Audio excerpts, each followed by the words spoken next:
Okay, so today we have an introduction to Masechet Pesachim. We will learn the first Perek of the Mishnah. It's always a good idea to see all the Mishnayot before studying the Perek, because it's always quoting back and forth, and to have a sense of the structure and meaning.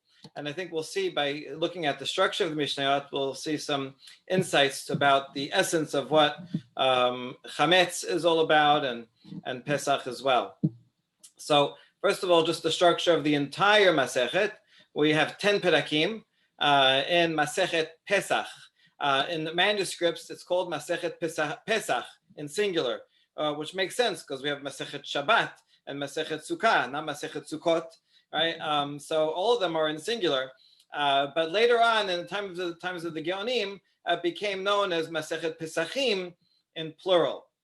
Why is that? It's because as follows. The Geonim looked at the entirety and said, actually, it looks like there's two parts of this Masechet. Chapters 1 to 3 deal with the Isur of Chametz, finding Chametz and what you do with it. Then chapter 4 is working on the 14th. It was a custom not to do work because actually the holiday of Pesach itself actually begins already on the 14th in the afternoon and then goes into the nighttime. So that's 1 to 4. Actually goes in the entire Masechet goes in chronological order, starting with the night before, the night of the 14th, into the morning and day of the 14th, and then the afternoon of the 14th. We would prepare Korban Pesach. So chapters 5 to 9 are all about Korban Pesach. The 9th chapter in particular is about Pesach Sheni, and then the last chapter is the Seder night, which brings everything together. And so since you have this section of 5 chapters about Korban Pesach and the other 1 to 4 and 10 about all the other things, all the other mostly about Chametz and the Seder, so the Geonim split it into Pesach Rishon, which is 1 to 4 and 10, and Pesach Sheni, which is 5 until 9. So that's why we call it Masechet Pesachim, to include both of those aspects. Of course, Pesach has 3 major mitzvot. One is Korban Pesach, which we will cover a lot. Another is eating matzah, which is not spoken about that much. And the Isur of Chametz, which also gets a lot of coverage. So the Isur of Chametz it was repeated a number of times in the Torah, and here's just 2 of them. Shivat yamim masot tochelu, ach bayom harishon tashbitu seor mibatechem. Ki kol ha'ochel chametz v'nichleta nefesh ha'im Yisrael miyom harishon ad yom ha'shevi'i. All right, so we just looked at this pasuk alone, without any other context. It looks like the first day, right? B'yom harishon, we have to destroy seor, meaning leaven. That's like sourdough, starter dough, and you destroy it on the first, and the first till the 7th. You wouldn't know anything from here about the 14th being a problem. So here is tashbitu, which is a special mitzvah, not only not to eat it, but actually to destroy it, which is important. So where does this idea come from that we have to already start the day before? Well, that would be from this pasuk. Lo tizbach al chames dam zibchi velo yalin chaleb hagi ad boker. So since when we're preparing Korban Pesach, we cannot have chametz even during the slaughtering and preparation of Korban Pesach. We cannot have chametz anywhere. So you see here, since the preparation of the sacrifice is already from before, from the 14th, so therefore the prohibition of chametz also begins on the 14th. Okay, so that's where that leads us right into the beginning. But you see from here already the deep connection between those 2 isurim of not having chametz and making Korban Pesach. In fact, it's not unique to Korban Pesach. Anytime during the year you make any Korban, you cannot have Chametz together with the Korban. So it's a law all year round that would apply in the Bet HaMikdash. Pesach is different because we bring it home, we prepare it at home, and we eat it at home. Everyone eats it as if we are Kohanim, and therefore our home becomes like a Mikdash, and so we have to get rid of it. Okay, this is really important because we're going to see, this is the key to understanding this chapter. As we're going to see, this chapter has 3 sections. The beginning is searching for chametz. Then we talk about the times for when you can burn and stopping to eat. And the last section is burning impure foods. In other words, teruma or kodashim that become impure also cannot be eaten and have to be burnt. So there's a similarity. Chametz has to be burnt, and korban pes and korbanot, all korbanot that become impure or cannot be used, notar, past their due date, also have to be burnt. So you see how it leads from chametz into other types of korbanot. At first face value, you say, what's the connection here? What does Pesach and chametz have to do with burning other things? Well, there is a fundamental similarity, which is that the sort of chametz and is deeply connected to korban Pesach, and therefore is like something that is overdue. One more word about overdue. Chametz chametz essentially is matzah, but that was kept longer, and so had time to rise. So it passed its limitation in time. And one type of korban that is not allowed to eat is one that's notar. It passed the time that you're allowed to eat it, and then you have to burn it. So there are fundamental theoretical, conceptual similarities between them.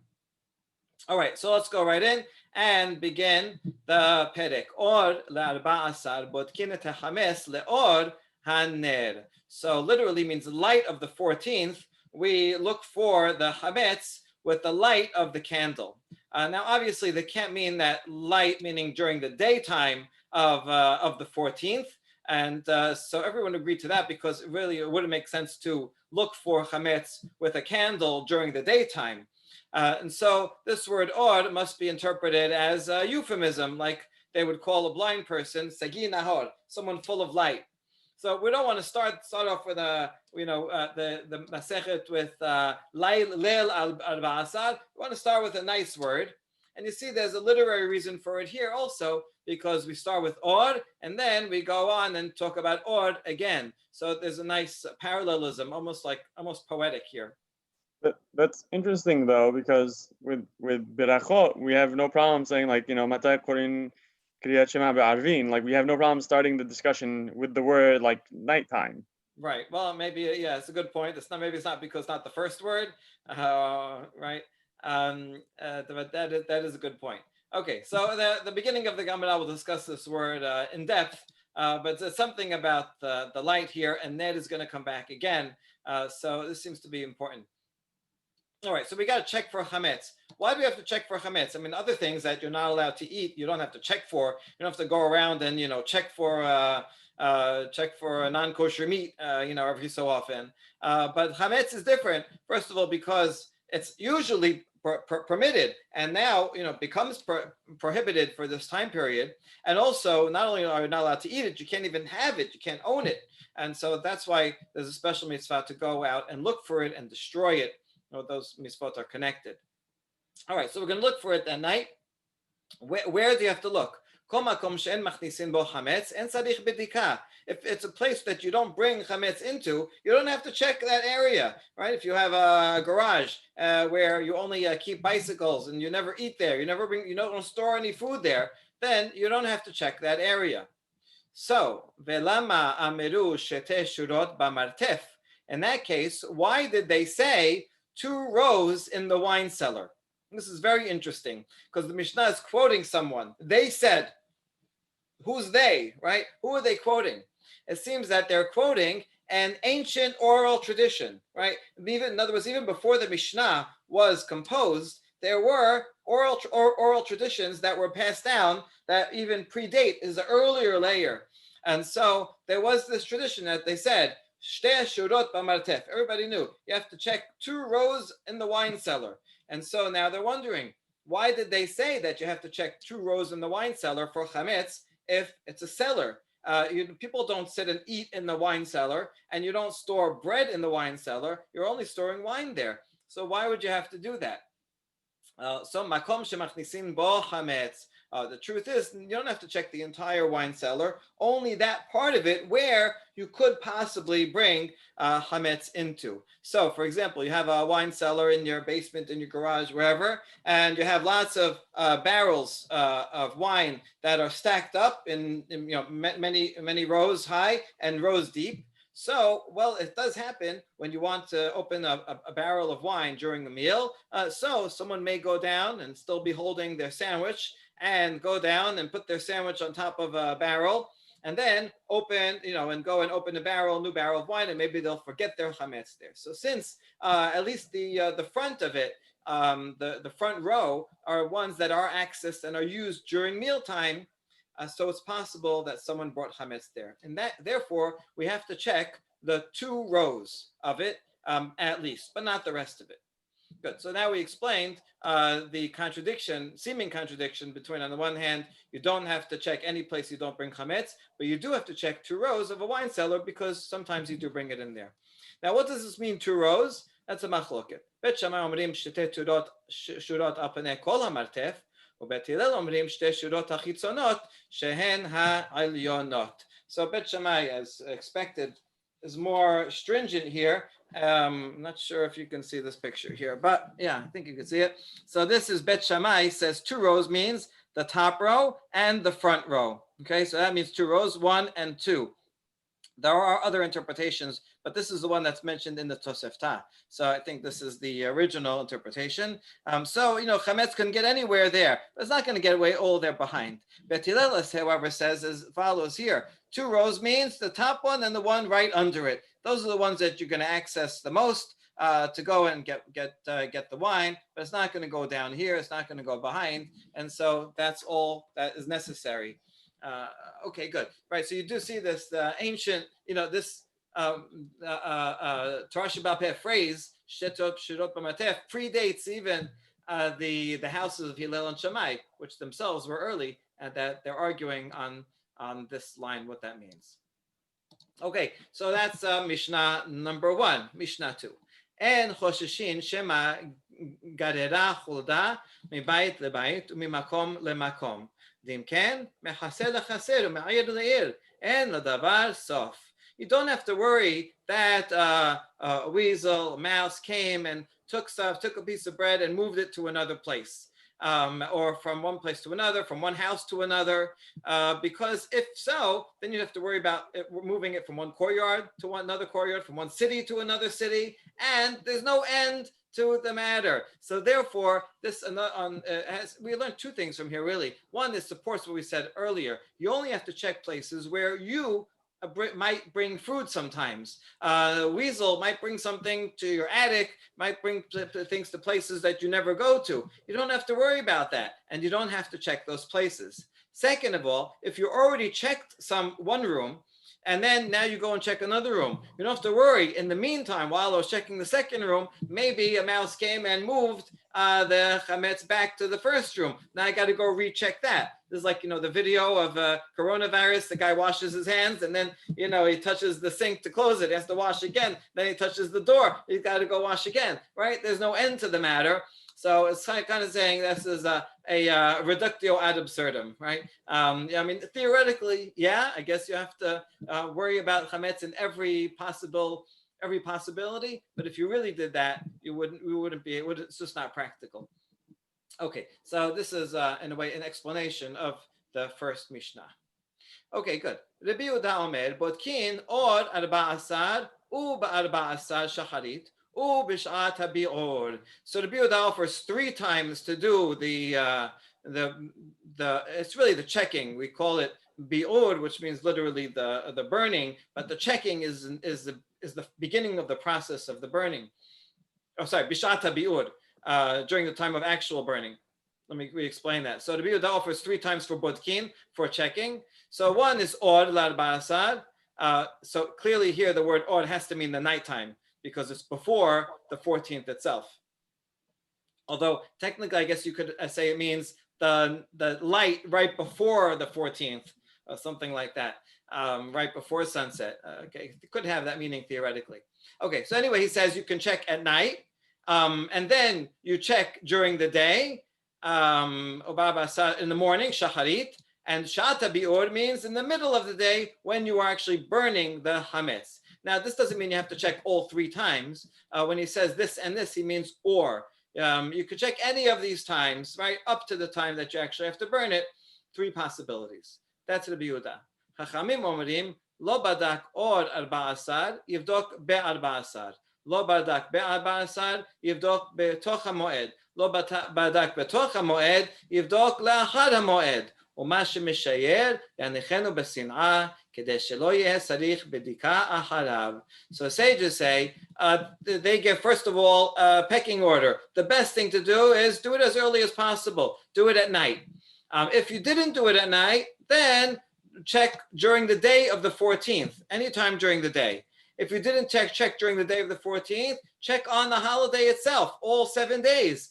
If you didn't check before, you better check then, because you're not allowed to own the chametz. You can't possess it. And so all the time you possess it, there's a problem. So therefore, you better check and see if you can find it on the holiday. If you find it, you burn it. If you didn't check on the holiday, then check after the holiday. Why would you check after the holiday? Isn't that too late? Well, no, we'll see, because if you owned chametz on Pesach, then you're not allowed to eat it even after Pesach. So therefore, you want to check for it even after Pesach is done. So the Chachamim are expanding the time periods beyond what Rabbi Yehuda only gave 3 time periods. Chachamim say, no, way beyond. Of course, better to do it early, but if for some reason you didn't, then you keep on checking forever. Okay. And now, what do you do with the things that you find, assuming that you find it at night on the night before Pesach? Well, then you leave it on the side because then you're might want to eat it. You might want to eat it that night, or you might want to eat it in the morning. Why? So that you won't have to go and check after it again, right? If you find some chametz and then misplace it, now you're going to have to do bedika again. So whatever you find when you do bedikat chametz at night, leave it in a safe place. Okay, good. So those are the details of the actual searching for chametz. And now we get to the next stage. Now we're in the morning time. Rabbi Meir Omer, ochlin kol chamesh, vesorfin betchilat shesh. So once the morning comes, you can continue eating chametz until the end of the 5th hour. So if we assume a normal, equal day of sunrise at 6 and sunset at 6, obviously we're going to use sha'ot zmaniyot, proportional hours, but during that time of the year, it's more or less the same.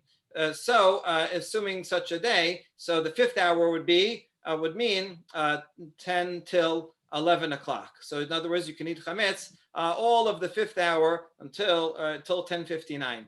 And then you would burn the chametz in the beginning of the 6th hour, means at 11:01. Okay, so he leaves no gap in between. You eat, and then you stop eating, and you burn it. Rabbi Yehuda Omer, ochlin kol 4, betolin kol 5, vesorfin betchilat 6. He moves up the hour for eating. Says you can eat from 9 until 10 o'clock, and then 10 to 11, just wait. Don't do anything. Don't eat it, but you don't have to burn it yet. And then burn it at the beginning of the 11th. He seems to want to add a buffer zone. Remember, they didn't have clocks back then, so it might be hard to tell the difference between 10 o'clock and 11 o'clock, so better to have that buffer zone. Can you burn it earlier? We do today, but we're going to see there actually could be a problem of burning it earlier, because if let's say it's terumah, or something that actually, right, or something like that, so you're not allowed to destroy terumah, or something that is holy, when it actually can be eaten. And so let's say it's terumah, that's chametz. So since technically you could eat it during the 5th hour, so he's saying, okay, hold off just in case, but you couldn't burn it yet, because you shouldn't actively burn something that you can actually eat. So not until the actual prohibition kicks in would you want to burn it. Okay, next Mishnah, ve'od amar Rabbi Yehuda, he already said one halacha and the second halacha. Shtech alot shel todah pesulot munachot al gag ha'isteva. This is fantastic. Going back to the time of the Bet HaMikdash, how'd they get the word out, right, to tell people what time it was? You send a tweet, okay, it's time to do it. How do you publicize it? So in times of Bet HaMikdash, they would take something to the top of the Bet HaMikdash area, on top of the columns, where everybody in Jerusalem or nearby would be able to see it. And they take 2 chalot, right, 2 pieces of bread that were from a korban todah that are now pasul. When someone brings a korban todah, and many people would bring korban todah, especially when they came for Aliyah Laregel, they would bring with them animals as Thanksgiving offerings. You also have to bring 40 pieces of bread. 40 loaves of bread to share with everyone to eat, make sandwiches. And so if you have to eat it, that day and that night. If you pass the day and the night, then it's holy food, but you can't eat it anymore. So that's halot, todah, pesulot. They are chametz and they cannot be eaten. So the Kohanim will take 2 of these and put it on top of the column in the Bet HaMikdash so everybody could see it.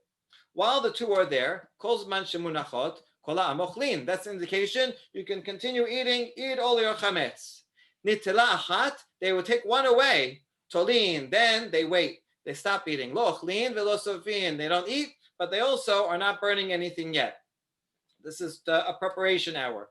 Nitelu shetehen, hitchilu kol ha'am sorfin. Once in the Bet HaMikdash, they took both of them away. That was the public indication. Okay, it's time for burning. And so that's how they did it. Okay, so I love this because it's a way of everybody kind of being connected to the Bet HaMikdash. They're looking towards the Bet HaMikdash for instruction of what to do. In a way, just like in the Bet HaMikdash, they would do this all the time. Anytime they had korbanot that became overdue, they would have to burn it. But now everybody, in a way, is making their houses like a Bet HaMikdash, and this chametz is now overdue, and they have to burn it, just like the Kohanim do. So they're all kind of plugging in and looking to the Bet HaMikdash for that guidance. Good. Rabban Gamliel omer, cholin ne'echalin kol arba, utruma kol hamesh, vesorfin betchilat shesh. He agrees with the basic outline that Rabbi Yehuda says, except that he makes a difference that tiruma you can eat during the 5th hour. So any chametz, all food, regular food, you eat until 10 o'clock. And then you stop from 10 to 11. But tiruma, because it's a mitzvah to eat tiruma, you should not destroy tiruma food. It has holiness to it. Therefore, the Kohanim can continue eating that all of the 5th hour, and then they would burn it everything at the beginning of the 6th hour. And so this makes sense and fits with the way they did this in the Bet HaMikdash. Okay, so that ends the second section of the Mishnah. And finally, the last section, which doesn't seem like it has to do with Korban Pesach, the 6th one, but we're going to come back to Pesach soon. Okay, so regarding burning impure foods, Rabbi Chanina Segan HaKohanim Omer, מימיהם של כהנים לא נמנעו מלשרוף את הבשר שנטמע בוולד הטומאה עם הבשר שנטמע באב הטומאה. Okay, so the problem with any food that's holy that cannot be eaten anymore, it has become tameh, you can't just throw it out, you have to burn it. The problem is that if there's different levels of tumah. So something could be a high level of tumah, another piece of meat might be a low level of tumah. If I mix them together to burn them together, then in the act of mixing them together, the one that's a high level of tumah will make the lower one more tameh, right? And so theoretically, this could be a problem. And so Rabbi Chanina says it's not a problem. Even though they're different levels, you can mix them together and burn them all together.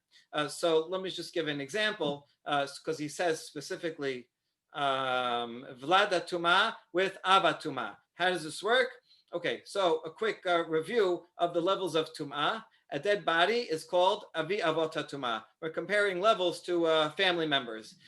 So the grandpa of all Tum'ah, the highest level, is a dead body. Under that is Ava Tum'ah, is only a father, and that would be anything a dead body touches, or something like a Zav, who himself is an Av HaTum'ah. Now, anything on that level that touches something else becomes a child, right? Velad HaTum'ah. That's what it says here, Velad HaTum'ah, right? A child, a first generation child would be any person or utensils that touch that. For most things, the Tum'ah stops there. There's those 3 levels. That's it. Except for food. If one of those things touches food, it becomes a second generation, Sheni La Tum'ah. For most food, it stops there, except for Tirumah. If one of those foods touches Tirumah, that becomes a 3rd level, Sheni La Tum'ah, that becomes Shelishi La Tum'ah. And for everything else, it stops except for Kodashim, holy food that was from a sacrifice. If something that was Tirumah became Tameh and touches a sacrifice, then that kodesh food becomes a fourth level of tum'ah. That's the end. It doesn't go any more than that. Okay, so you have the grandfather, father, and then 4 levels of children. Okay, so let's see. How could this happen? Let's say I have a sacrificial food that touched the dead body. The dead body is avi avot, so that means the sacrificial food would be av hatum'ah.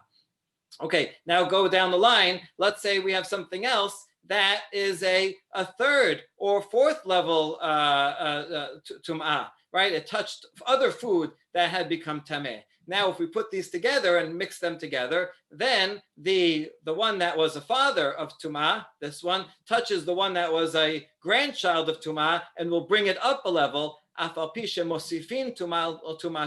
So even though the one that was a second status will become first child, Rishon Tumah, still it's okay. We don't have to distinguish. Otherwise, we're going to have 5 different piles of burning meat every day, and you don't need to do that. Okay, so that's what Rabbi Hanina said.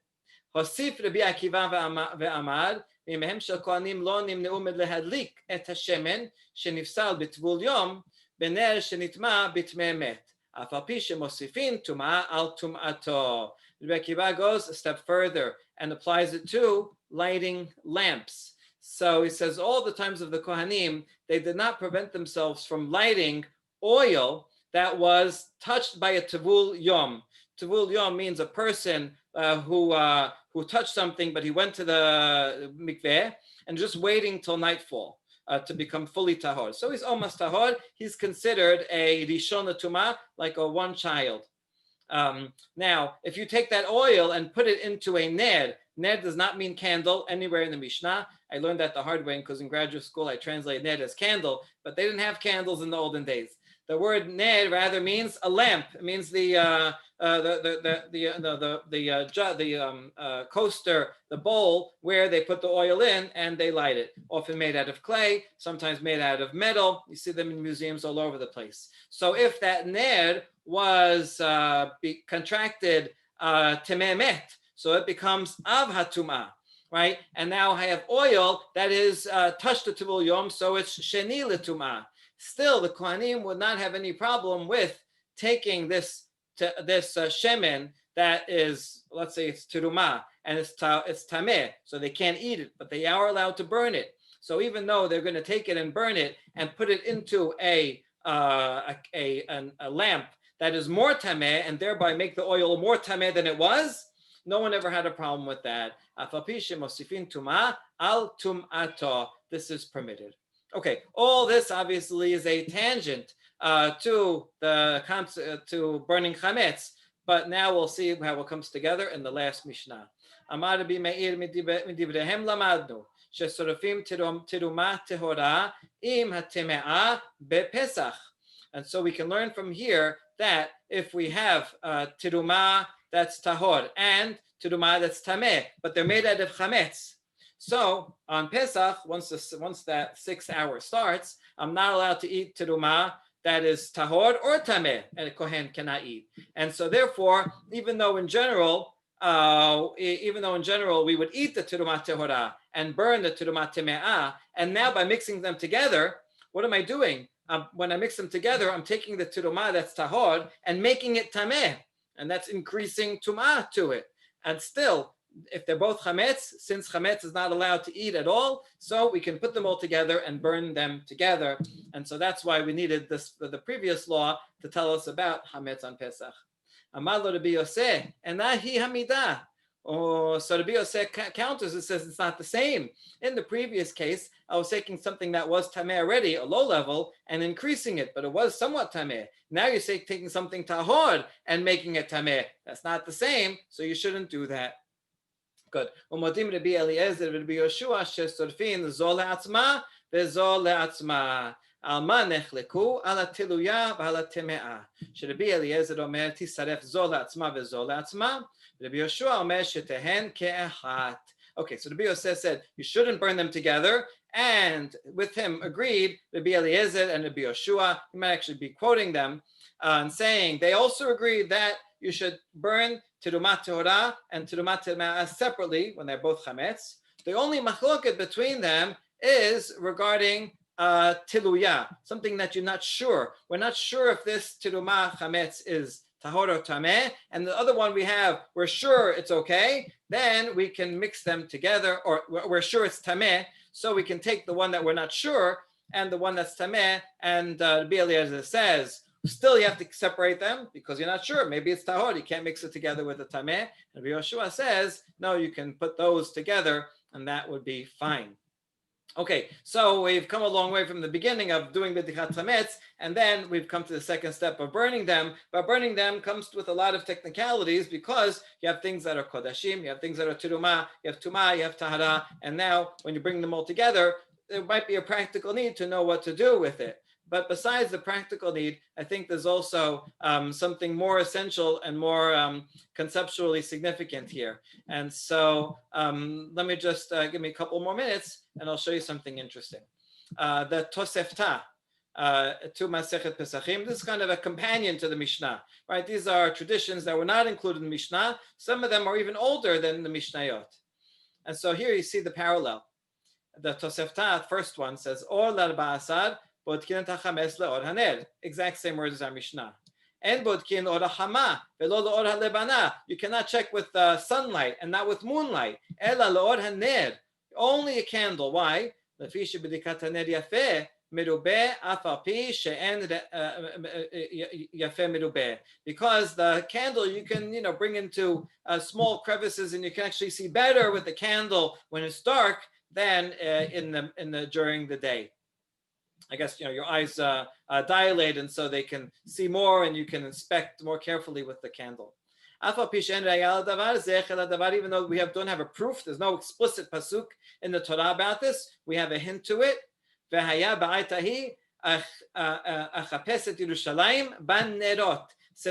says at that time, he's talking about the end of days, Yom Hashem will come, and Hashem is going to look throughout Jerusalem with lamps. What is he looking for? He's looking for evildoers, right? People who say, I can do evil and no punishment will come to me, looking for them.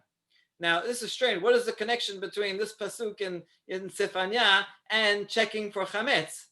And then he quotes another pasuk, Omer, Ner Elohim Nishmat Adam, right? God's lamp is the soul of a person. I think what's going on here, it's something obviously deep going on here, right? Which is that here you have Hashem looking for people, looking at their deeds, at their sincerity. So really, and this is where we learn the law that we have to use a candle. Not only because it's practical and good, the hint is to the searching of man's deeds. I think the idea is that when we are searching for chametz, chametz itself represents haughtiness, represents ego, that which rises and is full of hot air, right? And this is a darasha everybody likes to make, but this looks like this is an ancient understanding that goes right into the essence of the halacha of searching for chametz. And to bring a proof that we're not making this up, but this is an ancient idea, we can look at Philo, who's lives right, even the early times of the Tanaim.